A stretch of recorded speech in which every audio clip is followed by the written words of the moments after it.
Hey everyone, welcome back to Eyes on the Ball. This is episode 24.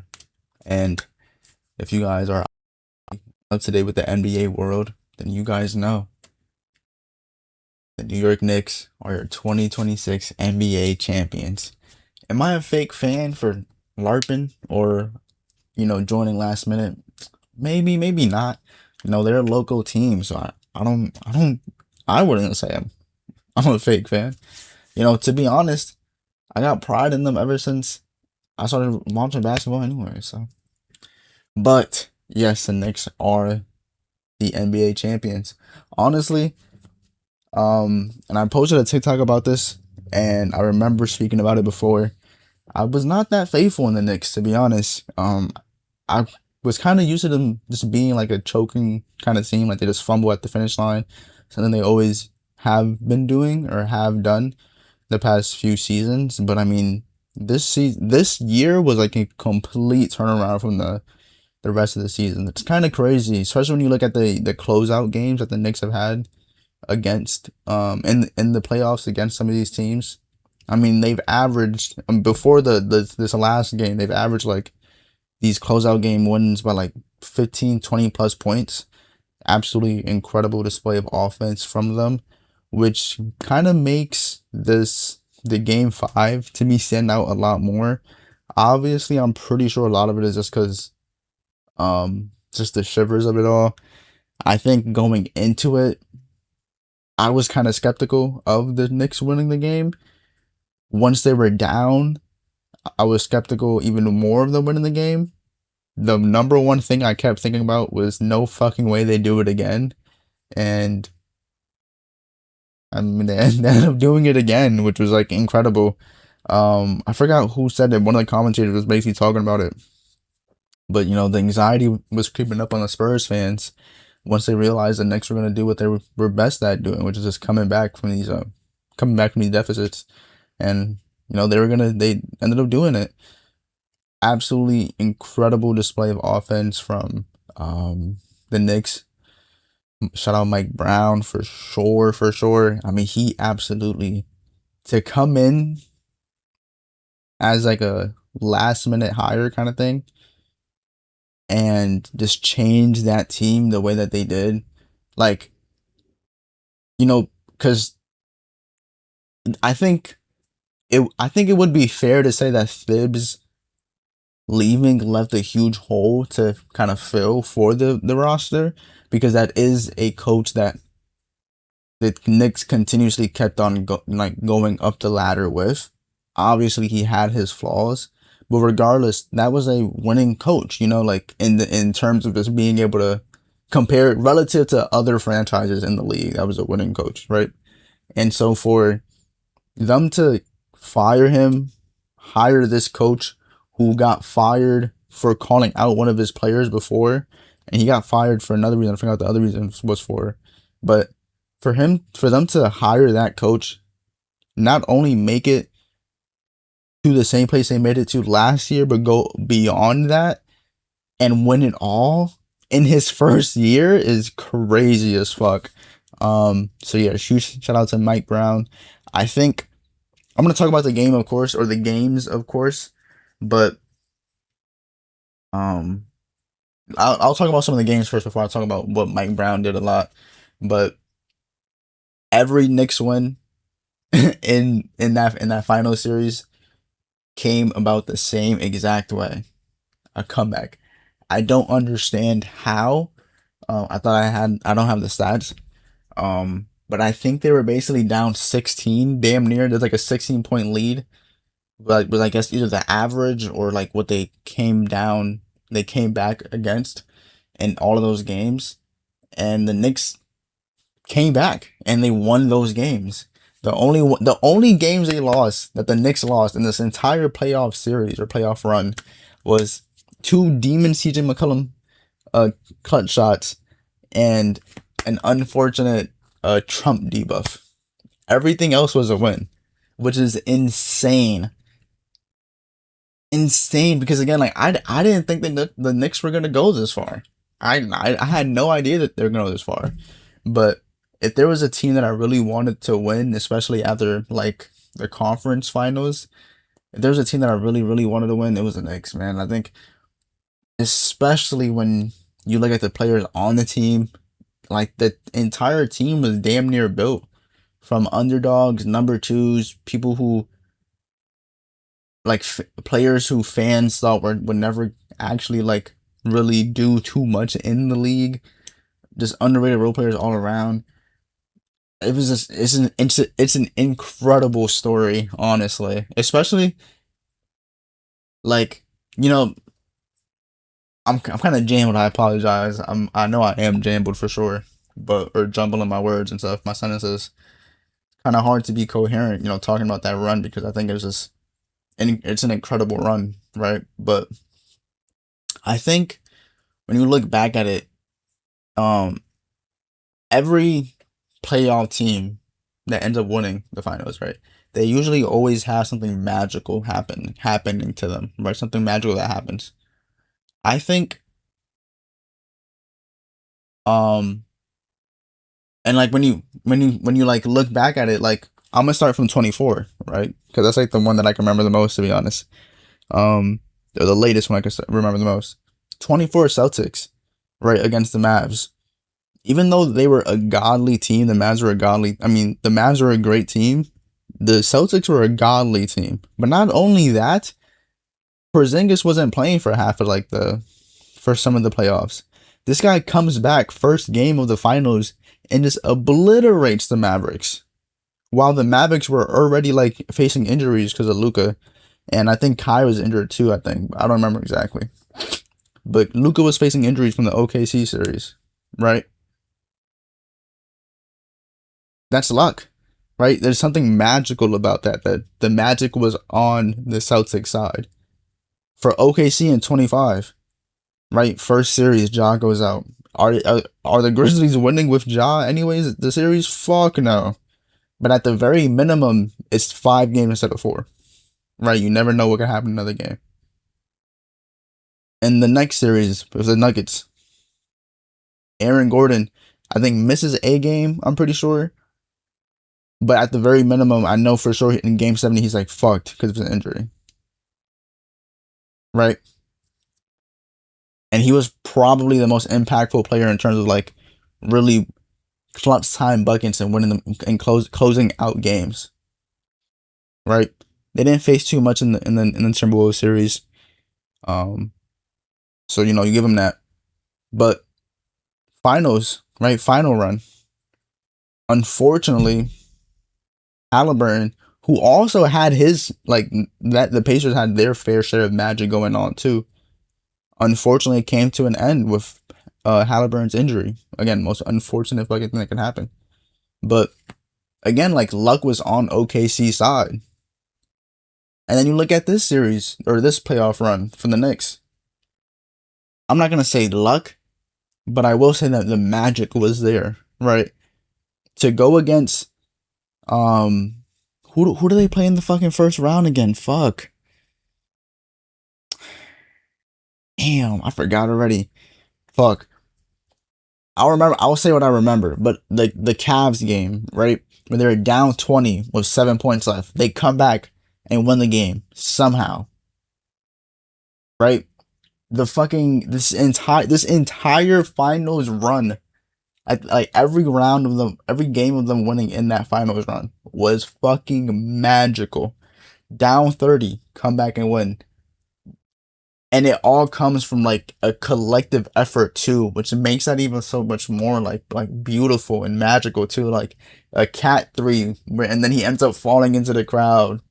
Jose Alvarado had like a crazy 3, and then had his a little like he did like a little like switch around like turn around spin move that was like goofy as fuck, and still did it. And Wemby was on the weak side too to help, and he still made that bitch, and he had that 1-3.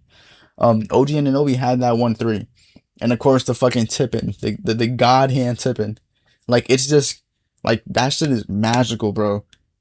Game 5 was fucking horrible from both sides. Oops, sorry, horrible from both sides.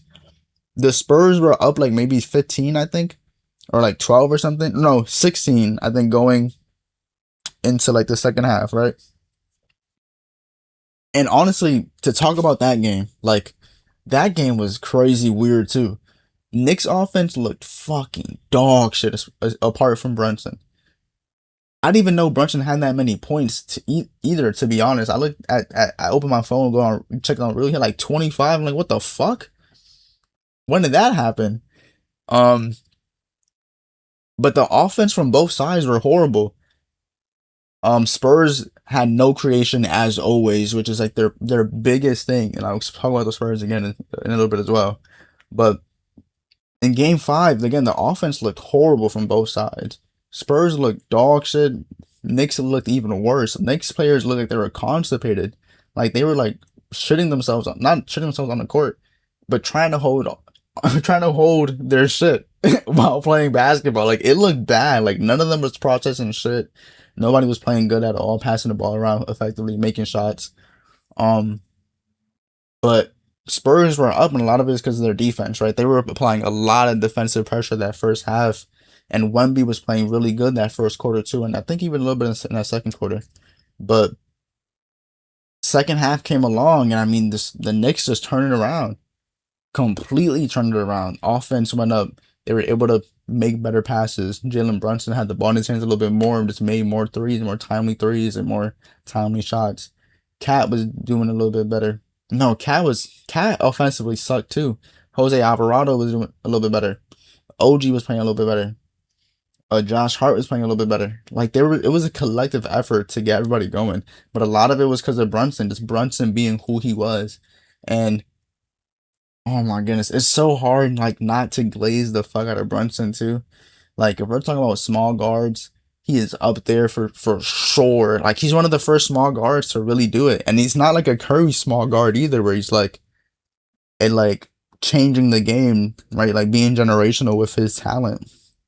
Like he just was extremely good at what he was doing, which is like footwork, scoring, the ambidextrous ability, just like his over and even his like foul baiting. Like even though like yeah, like it was bad sometimes. Like and I don't condone foul baiting.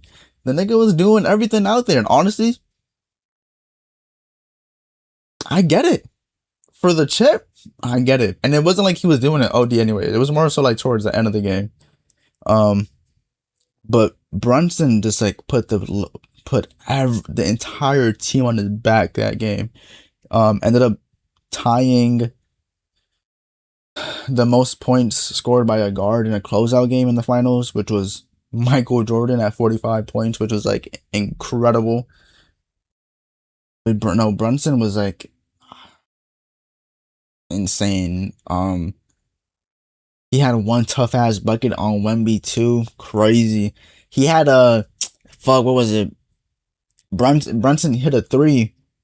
I think like third quarter. I wasn't watching at the moment. I think, and Wemby like kind of like set on his foot, but like not really set on his foot. More so, put his foot where Brunson's foot was about to land, and Wemby like or Brunson like mid air kind of pushed his foot forward so that he didn't land on Wemby's foot, and ended up like basically like his shit turned into a boomerang once it hit the floor.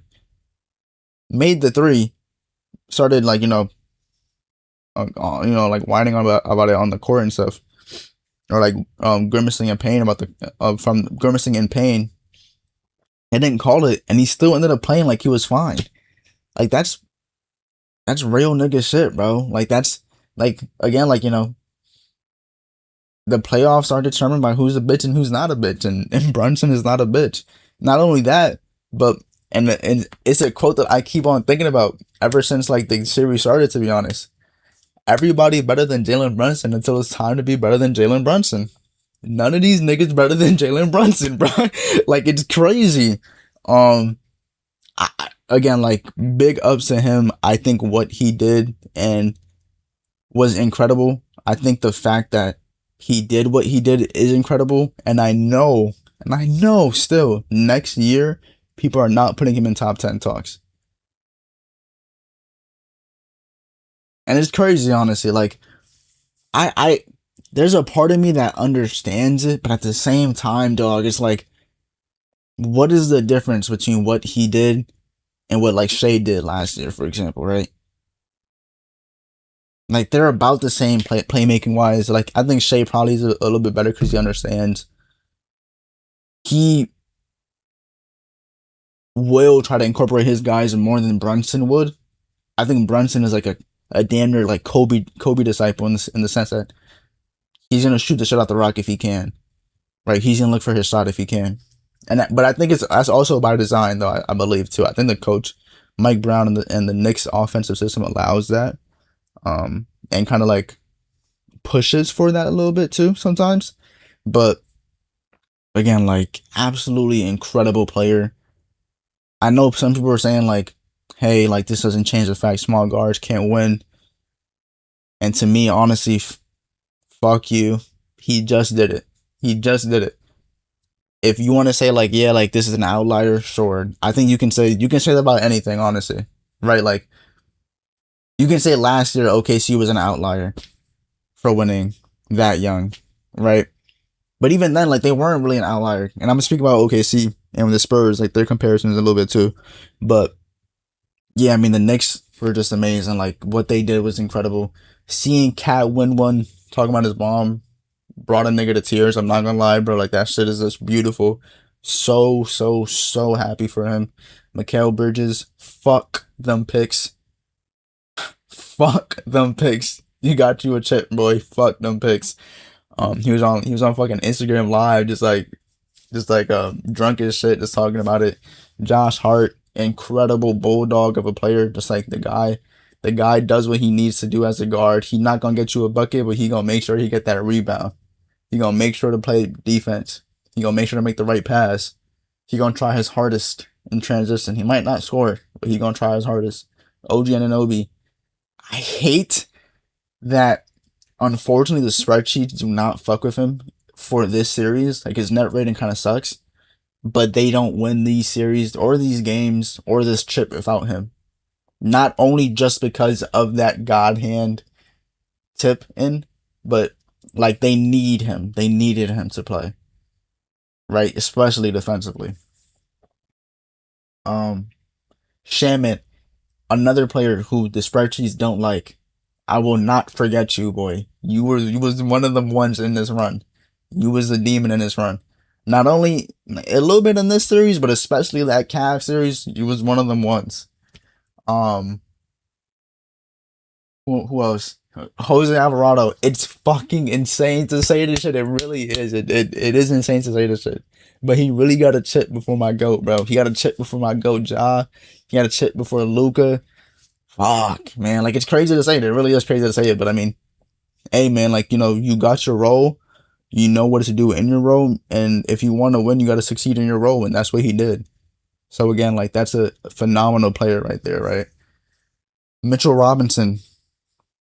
Keep shooting them fucking free throws, bro. It don't fucking matter if you that ass, honestly. But he got a huge offensive board on Wemby to kind of close the game up too. Incredible rebounding. Hucky Porty or Huck Porty got in for like 2 minutes and did what he needed to do. Sohan got in for like 5 minutes, did what he needed to do. Yeah, I mean like just incredible from the guys. The parade is on Thursday.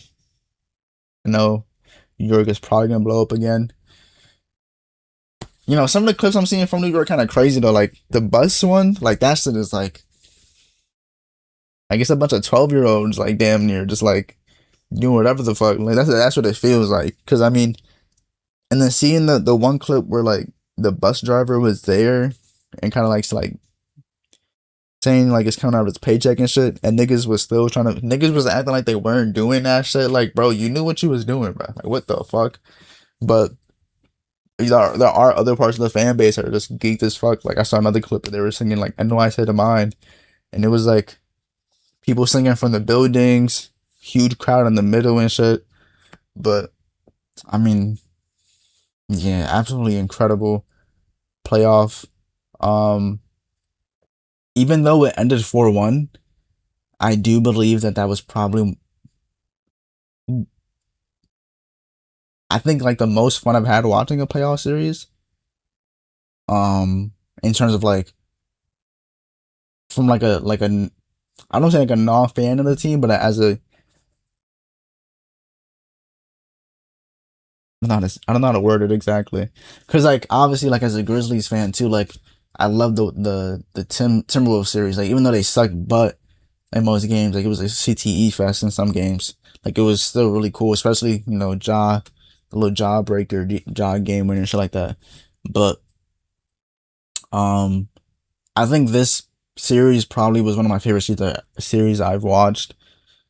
Probably the best, if not one, then two for sure. But I do think game four, or yeah, I do think game four single handedly the best basketball game I've ever witnessed in my life. Like I think I remember watching game seven of the 2016 finals as a kid, but I wasn't invested into the sport like I am now. So like even though like it was still crazy that happened, like kind of realized what it is that Braun, Kyrie, and the Cavs did. Like it didn't really click like that, right? But I think now that I'm a fan of basketball and seeing that, like that was just incredible. Like I think that was like the best series I've ever watched, or best game I've ever watched in my life. Like that was like to experience that firsthand was crazy, man. Um, but yeah, Knicks are the champions. Fucking awesome, awesome. As a Spurs fan, or for Spurs fans, I don't think you should be too mad. You made it to the finals. There were some people who said, or predictions that were like Spurs weren't gonna be a playoff team. I didn't really agree with them anyways coming into the season. I kind of did have a feeling that they would go a little bit farther, a little bit far. I didn't think they'd go this far, but they were incredible. Spurs were incredible. You obviously look at some of the flaws that the team possesses, especially with some of their veteran players. But I think they overexceeded their expectations. I understand it's a lot sadder because they were basically at the last series, like the last series to get their chip. It would have been history, right? But I don't think you should be sad anyways. Honestly, that team is gonna be better next year than they were this year, especially if they make some necessary moves. But all of their young guys are gonna be better. I do want to say Wemby and Harper were like the best two players on that team for the entire run. Um, I don't think there was I don't think any player like it's Wemby, Harper, maybe even interchangeable if you want to be, but I actually kind of like being like a woke, I guess, if you want to be interchangeable about it. But I think Harper was two. I think there's like a gap, and then there's Castle, no, Champagny, then Castle, and then Fox just because there's nobody else that makes sense to put at five, and then everybody else is under there. Like I think KJ was good in some games, but not necessarily. And it's crazy because I actually looked at some of the stats, and I got it, dude. For some fucking reason, let me see if I can find it. For some fucking reason, fuck, dude. For some fucking reason, this guy KJ Johnson or Keldon Johnson had a net rating of 19.4. And even looking at it now, it's like, what the fuck? How? You know what I mean?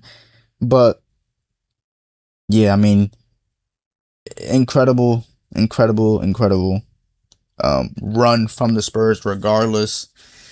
I think I think this is a big problem with them, and I kind of talked about it before, I think too. They don't have offensive creation, right? Wemby doesn't have his little go-to move, which I understand everybody's kind of talking about, like, oh, Wemby needs a go-to move, which I get for sure. But I think it's less about a go-to move and more so just about not having the the strength to make his own shot. I think he has the handle. Like, I think Wemby's hezzies are like one of the best hezzies in the game, and it's not because of the actual style of hezzy. It's because he's 8 foot fucking 10. So if you even dare to try to put your hand up and open up like your stance to try to like act like you're gonna block it, all he has to do is lunge, and he's like fucking 2 feet past you, right? Like his hezzy is fucking incredible for that reason. 2 feet past you in one lunge. And if he leaps, he's like he has fucking 20-foot arms. Like he's dunking that bitch anyways, right? Like no matter what, right? But I don't think he has the strength, which correlates to balance, that he needs to be more consistent with that, and like that he needs in order to be more consistent with that. But I also don't think that he does need some sort of move. I think he needs a post game, and not even like a Jokic level post game. Like I'm not saying like some crazy fucking like Zach Edey kind of shit, right? Like Jonas Valanciunas almost. Like he just needs a post game. He has no touch around the rim. He relies so much on like smacking the ball at the backboard and then using his other hand as a putback. Like, dude, you can't do that all the time. You can't rely on that. He has no touch around the rim. He needs to do better with that. And that's the one thing that I would, if I knew Wemby and if it was something to talk to him about, like one thing to talk to him about, it would be that. Like he needs to develop that. I'm not saying he needs a sky hook or he needs a turnaround hook, but if you can imagine Wemby with a hook, he would literally be unguardable. Like no one is stopping that in terms of like interference with his hand at the minimum. Right? Like his focus and like his touch would not be interrupted. It would be his balance because they're going to put strong guys on him and try to double him in the paint, which I understand, right? Like, right, that's what you're supposed to do. Which is why, again, I think he needs to work on his core strength. But other than that, I mean, like, again, he was incredible. I think, let me see how much he was shooting from three. Oh, he kind of sucked from three, actually. 27.3% from three.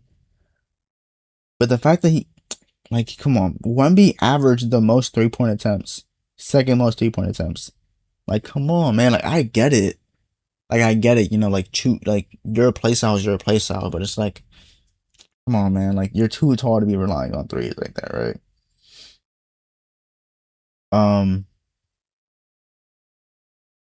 He needs to do what Dylan Harper is doing for his core strength, which is like in his balance. Dylan Harper was fucking incredible. Let me see. These are his stats, right? Yeah. 18 points, 57.3% true shooting percentage.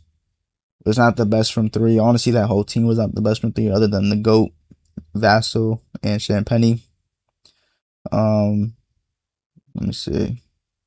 And he had a -0.2, -0.3 net rating, unfortunately, which is not the best. But I think he still was one of the better players on the team in that run. Offensively, he was just amazing. I think he's not like I think the thing that the Spurs lack is offensive creation. I think Dylan Harper is their best offensive creator, but he's not a playmaking guard who's going to set up the team. He's not a guard who's going to set up in the half court. I don't think he's a good half court creator.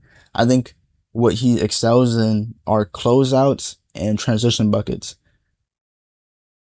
I think he could be good in half court situations because, like I said, with closeouts, but because of the fact that he has a really good handle, but he doesn't really have a consistent jumper or like the ability to just always get by his opponents at the half court all the time.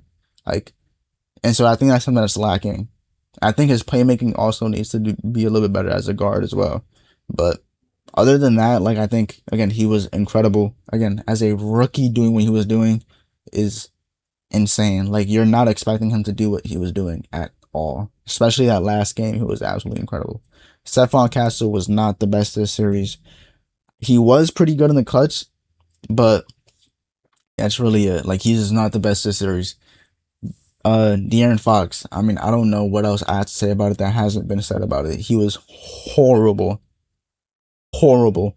And I think what makes it worse is that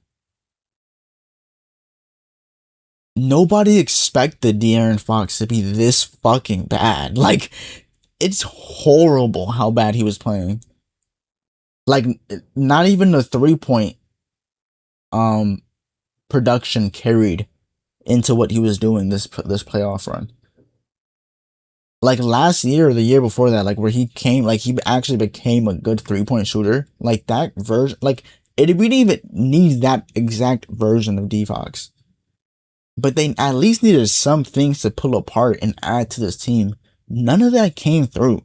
All he provided to the team was a player who they could give the ball to in a clutch, because I would say he's a clutch player, even though again, like he wasn't the most clutches in this series. I think he's still a clutch player. And turnover suppression, because Stephon Castle kept on turning the ball over. So like it was like and it's not like they're providing playmaking either by being on the court. Like I think Stephon Castle was good in OKC series in terms of being able to rack up more assists and get his guys going. But like they didn't do that this series. Like they were just there sharing the ball. You know what I mean? So yeah, I mean De'Aaron Fox was horrible. Luke Cornett, dog shit, like literally unplayable, which is so sad because he literally has a chip. And I'm gonna talk about it too. I'm gonna talk about it a little bit, like right after this. But I think it's such a huge difference in what happened with OKC and the Spurs. Now, and I'll get into it in a little bit. I will. Um, yeah, Cornett was horrible. Um, in my opinion, I think Champagny and Vassell, I really hope they don't package those guys for anybody. I think they were fucking incredible. I really don't want them to leave. I think people might think Vassell should go. I really don't think he should go either. I think both of those guys were incredible. They are exactly what you want in wings in the league. High 3-point rate, good defenders, athletic, can catch lobs, can switch, can rebound. They can do it all. They're Swiss Army knives, but they're really good at just being able to jack up a lot of threes and make those threes. I mean, I got it here. Devin Vassell, 2.8 threes on six attempts. That's 46% from three. Champagny, 3-point 3-point makes 3-point attempts 7.4, shot 40.5 from three. Like that's what you want. That's what you want. Together they shot what 5.8 from three, 5.8 3-point makes for what 13.4 3-point attempts. Incredible. Like it's not bad. Like that's what you want from your wings, right? And so yeah, I really hope they don't package them guys for anything. I think they're great players, and they should not be traded at all. But yeah, I mean with the Spurs, it's just like, before I go on more about it, I got some clutch stats too. Wemby in the clutch, 2.6 points. Field goal percentage 33.3. Three-point percentage 0. Free throw percentage 62.5. Free throw attempt 1.6. Now this sucks a lot because he actually averaged the most free throw attempts in the clutch, and he had the second worst free throw percentage. 1 and 2 are the same, so it's actually, I guess you could say 3, but they're the same numbers, so that's why I'm just saying it's 2. It's the second worst. Brunson, 4.4 points, the most points in the clutch. 38.1 field goal percentage, not the best at all. But again, unload the clip. It's the finals, and look what happened. They won, right? So it's whatever. 3-point percentage 40%, amazing. Free throw percentage 80%, and average 1.1 free throw in the clutch. OG Anunoby 2.4 points, field goal percentage 42.9, incredible. 3-point 33.2, not the best. Free throw percentage 71.4. Hey, in game 5, OG Anunoby, Mikhail, thank God they made one at least. They both made one at least. And I was terrified when Mikhail missed that first one too, not gonna lie. Mikal don't have his stats in the clutch, but he had the best plus minus in the clutch. Huge shout out to him. Cat, not much to say about him, to be honest. He was pretty bad in the clutch. Castle, 1.8 points in the clutch, 66.7% field goal. 3-point percentage, 100. Free throw percentage, 3-point percentage, 100. Free throw percentage, 100. Free throw attempts, 0.8. Extremely efficient, to be honest. De'Aaron Fox, 1 point in the clutch. Field goal percentage, 22.2. The worst field goal percentage.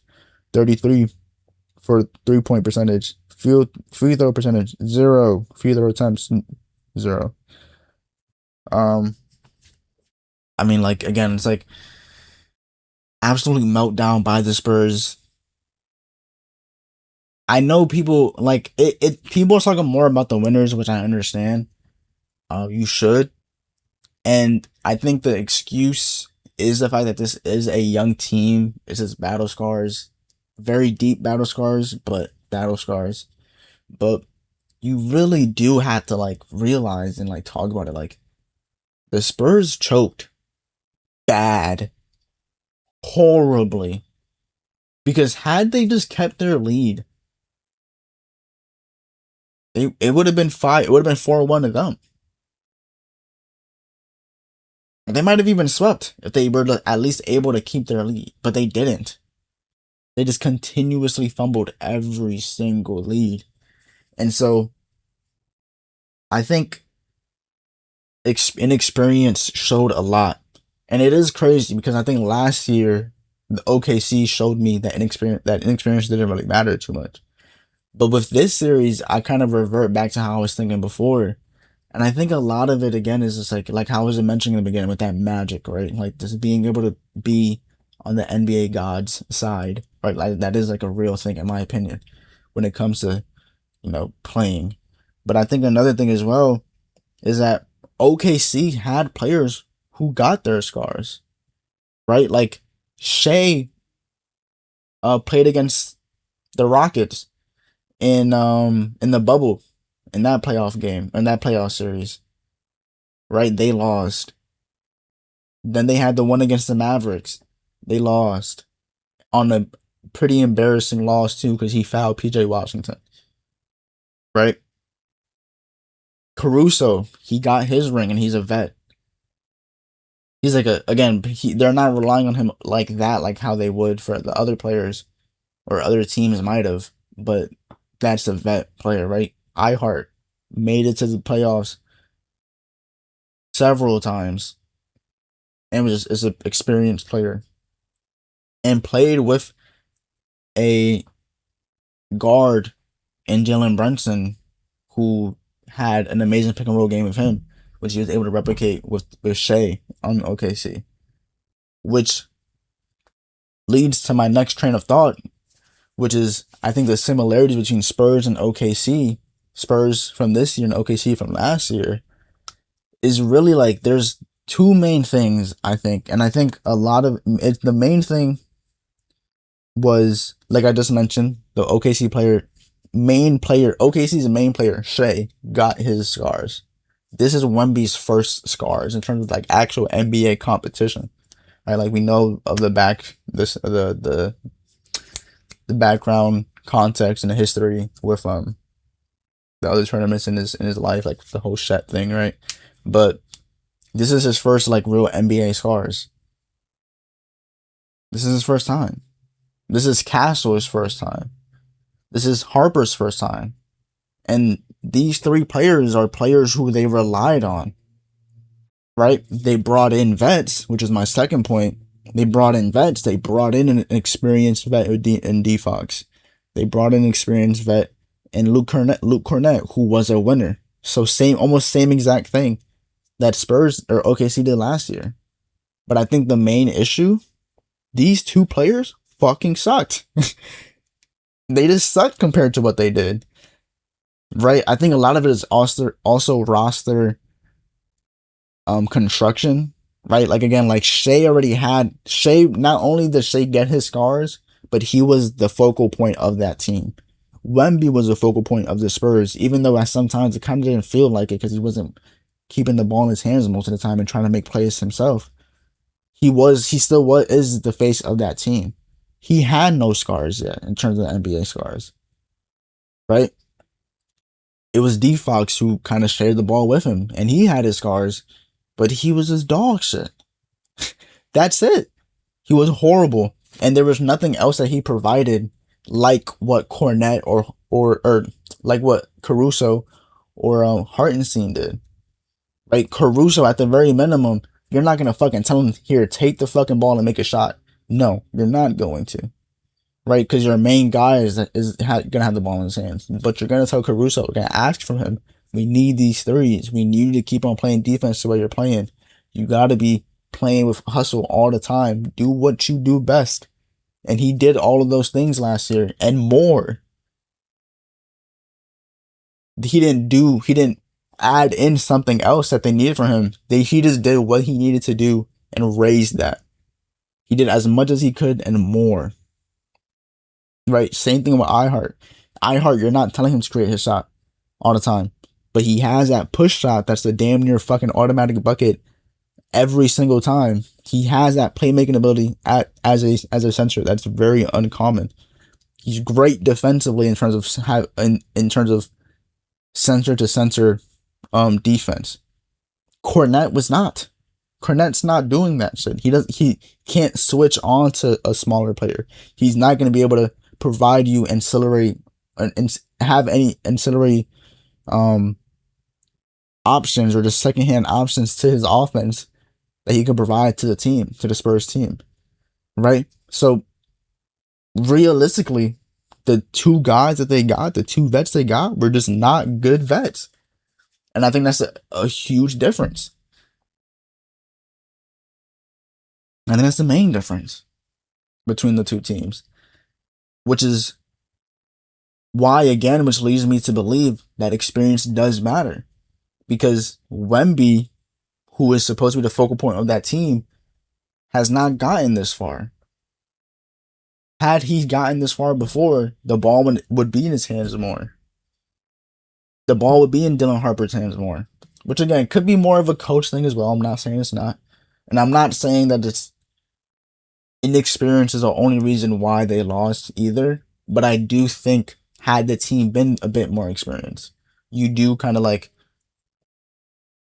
you do realize that, you do kind of think that these players take the reins more instead of just allowing their coach to be like, hey, do this, you got, like, they talk through it and they have that confidence to be like, hey, like, no, like, you got to do it this way. But yeah, man, I mean, there's so much that went on with that series. There's already like crazy shit going on with De'Aaron Fox, where he like unfollowed the Spurs team. Devin Vassell kind of called out how Dylan Harper just felt like he deserved more minutes, which was honestly totally true. I get it. I think there was some other shit too about De'Aaron Fox. He might be on the top block, who knows? But it is crazy, man. It is crazy. And honestly, they got to get him off him anyways. That dude about to get paid like 50 to 60 million a year. He might destroy that franchise, bro. But yeah, man. I mean, again, absolutely incredible series. Definitely gonna be watching the highlights from the games, like here and there, just to like relive those moments. Yeah. Jalen Brunson again, like that motherfucker. Like no troll. Like he dead ass gave Small Guard FC some hope. So I'm forever grateful to you, boy. Listen, bro, just get John a good team, bro. Let's get him a chip, bro. Somehow, some way, somehow, let's get him a chip. Let's get him a chip. But yeah, off season started. Draft night in a couple days, like 9 days, I think. Trades trade season is open, so we could see some trades going on. Honestly, I kind of don't think there would be big trades till after draft night, to be honest. Only because, again, like this is such a crazy draft. Like roster of players to where like I think the main one holding every other trade up is a Giannis trade, just because that's the trade that like everybody's waiting for. I'm hoping it comes out before draft night because I just want these trades to happen. Not because I'm getting like dopamine hits when it happens, but I just want to see where Ja goes, to be honest. Um, but yeah, man, crazy series. All season is starting. Gonna be a little bit boring about basketball. I'll kind of see what I can do, what kind of videos I can make during the all season. I might not do some podcasts. I might do some like analytic videos kind of thing, or like predictions, or just like uh what's that word called? I forgot the fucking word, but kind of just like videos going over like past things that has happened before. But yeah, we'll see. We'll see. I'll think about it for sure. But yeah, that's it for today's episode. Probably get this in by tomorrow, but maybe the day before, after that. I'll see. But yeah. If you enjoyed today's episode, like, comment, subscribe, and I'll see you in the next one. Peace.